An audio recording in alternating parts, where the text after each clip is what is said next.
The Clinton Foundation was accepting donations from Russia's own Silicon Valley, while the U.S. was attempting to reset relations with Russia during Clinton's time as Secretary of State. Here now is Peter Schweizer, author of Clinton Cash. Peter, great to see you again. So, part of Hillary's reset, let me just set this up, part of Hillary's reset, where she used that silly red button with the Russian foreign minister, was creating this thing called Skolkovo. Skolkovo was a Russian version of Silicon Valley just outside of Moscow. She encouraged U.S. companies to donate to Skolkovo. Cisco, for one, gave $1 billion, but this is at the same time the Clinton Foundation was getting money from Russians involved in Skolkovo, right?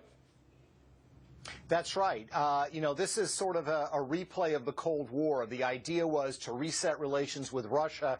We're going to have economic and technological cooperation, and that's going to warm relations. So Hillary's role was to get U.S. corporations, basically 28 of them became senior partners, to invest in this Russian version of Silicon Valley. They would share technology, and it would warm relations. The problem is that, first of all, of the 28 companies that participated on the U.S. side, 17 of them were Clinton Foundation donors, and then the head of Skolkovo, a Russian oligarch, donated to the Clinton Foundation, as well as some Russian participants. So you have this kind of crony layer to the relationship, not to mention the national security concerns. Well, let's talk about the national security, because if the Clinton Foundation stuff wasn't bad enough, it was also a question of what the Skolkovo Foundation was doing.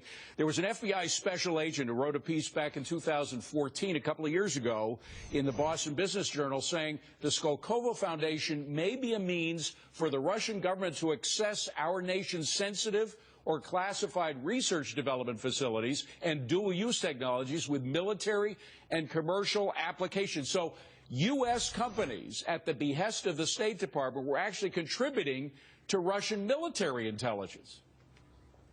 That's right, and it's not only the FBI that's saying that. The FBI sent an email to companies participating in this process, warning them about this. The U.S. Army out of Fort Leavenworth, Kansas, where they study foreign militaries, actually issued a report that they researched in 2012, saying that at Skolkovo, not only was there civilian research taking place, but there was military research on things like a hypersonic cruise missile and other military applications.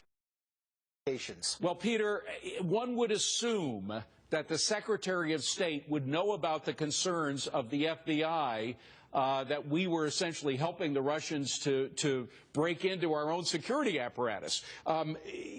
Could there have been any connection, this is where you have to take a leap as a journalist, between the money that the Clinton Foundation was getting and Hillary not acting on the concerns of the FBI and others?